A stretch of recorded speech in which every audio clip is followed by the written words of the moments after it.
Where have all the ladies and gentlemen gone? Where have the nice people gone in our culture? Where have the people with a special amount of empathy for others and with a tender-heartedness, but with a toughness of spirit gone? Let me know when you find a group of them. I still know many special individuals with these qualities, thank goodness. But in our culture, they are not replicated very much. And how sad. We used to honor a woman for her classy ladiness. We used to tell young girls many decades ago to look for a gentleman. Look for someone who would treat you well and value who you are as a wonderful young woman. Some time ago, I asked a particular gentleman to tell me the difference between a lady, a little girl, and a woman, and a chick. The man didn't have a clue. Where have all the gentlemen gone? There was a book many years ago called Man of Steel, Man of Velvet, written by a Latter-day Saint author that really had a good handle about this particular subject. And it was a survey that he took discussing these things with the female gender, and they told him this is what they looked for in a man. Today it seems as if our culture is being inundated from the corporate media that is truly undermining, at least in the entertainment sectors, the values that most of us hold dear. If we are liberal or if we see things through a conservative lens. The values that we grew up with of hard work, of thrift, of taking care of your friends, being honest, and most of all, being a lady or a gentleman, have all but vanished from our cultural milieu of today. How sad. There's nothing wrong with a hot chick. There's nothing wrong with looking sexy. There's nothing wrong with showing a woman's shape in the right, lovely, ladylike context. And yet today human beings are exploited as never before. These days, men are looked upon as being stupid, a male chauvinist pig, possibly brutal to women, or at least brutal verbally. Women are portrayed as being a witch oftentimes in the media. I'm a you-know-what and proud of it, a bumper sticker says in that regard. Books are sold that deal with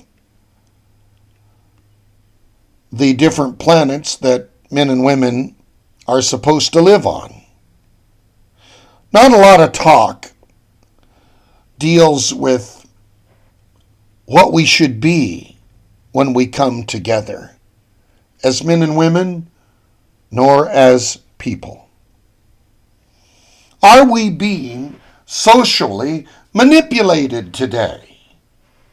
Well, think about it, friends. Our banking laws have over 500,000 entries just dealing with the tax burden alone.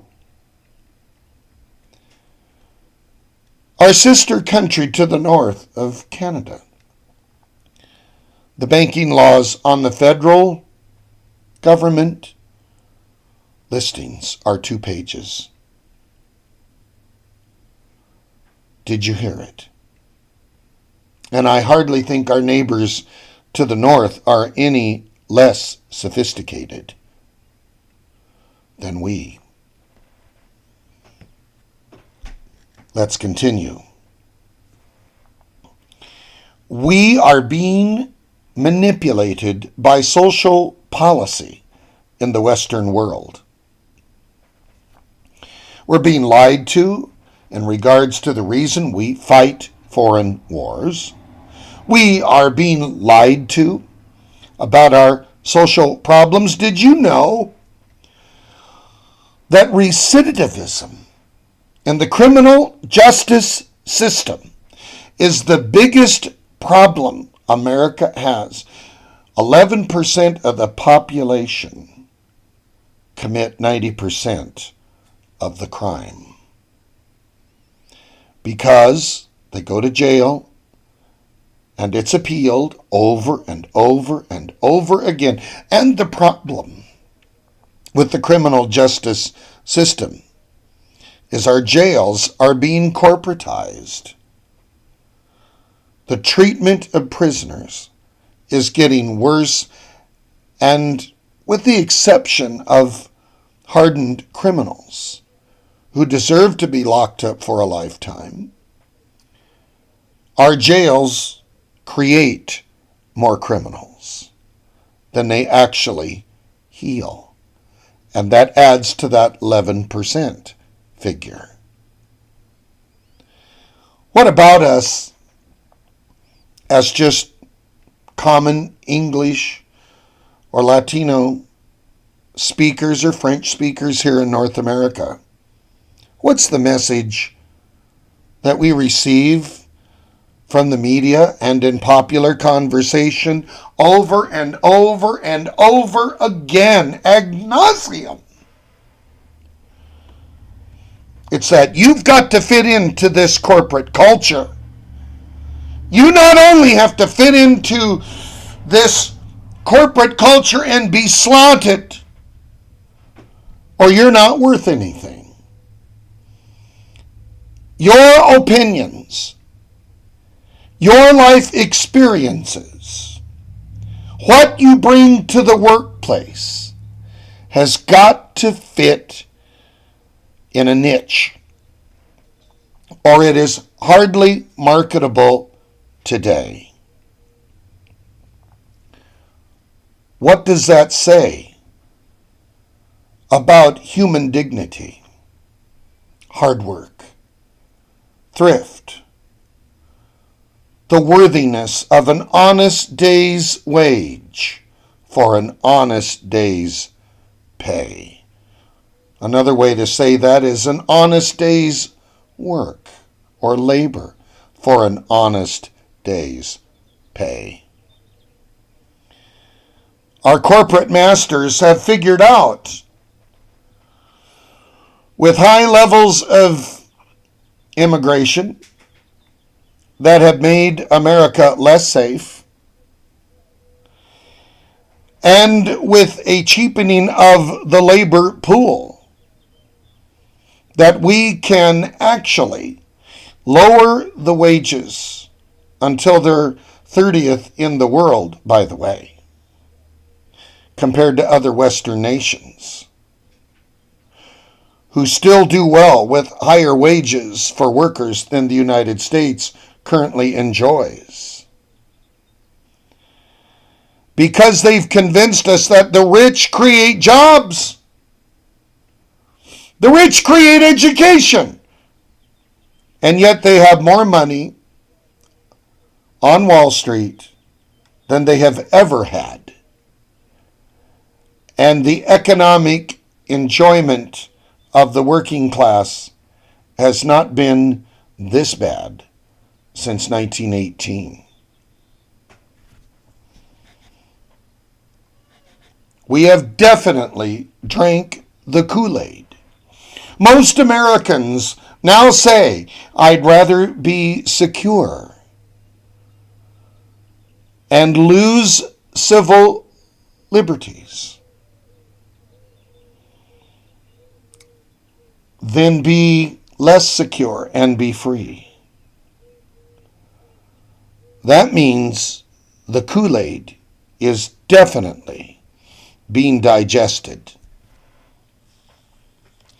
The church needs to rise up with righteous indignation and let these corporate, worldwide, right-wing socialists understand something, that human life is worth a great deal of dignity. And without the common man, the rich cannot survive and implement their plans for this new social world order. But there is something that we can definitely do in our personal life, and that's restore dignity to our relationships. We keep expecting the social service agencies to fix everything. And you know what? That only creates more laws and more bureaucracy and creates people to fall within the jurisdictions of the criminal justice system for minor offenses that could be taken care of socially. So if we want to give away every last vestige of who we are as a people, then give it over to the social designers and see where it takes us.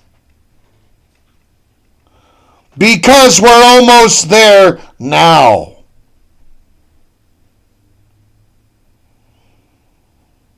Today, people can be in court for the most minor offenses that an officer in decades past could use his own personal discretion on. Today there's discussion about the loss of Miranda. Today they can search your trunk that used to be considered personal property. Even if you had an automobile and you were parked at the side of the road in the 1950s, and let's say an officer pulled over, as long as the keys were on the dash, it was not considered a moving vehicle. Today it is personal property and can be searched. Today, with the phony war on drugs, personal property can be seized without a warrant. And you have to fight like you know what to get it back. This is not the American idealism that I grew up with, but a corporate fascist replacement. It's just like the proverbial frog who's boiled in water, who cannot see that he's being boiled to death. The American people, while they watch their television sets, while they argue gun rights, while they fight over the rights of sexual minorities or not, while we fight over who's right between the right and the left, a great globalist cause through the corporate and military and industrial complexes of government in this country is being unleashed. And if we don't fight back,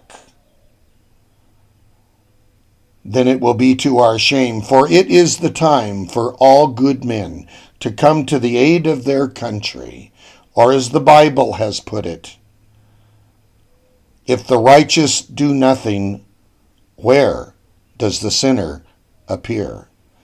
This is Father Tom Roberts saying, thank you for listening.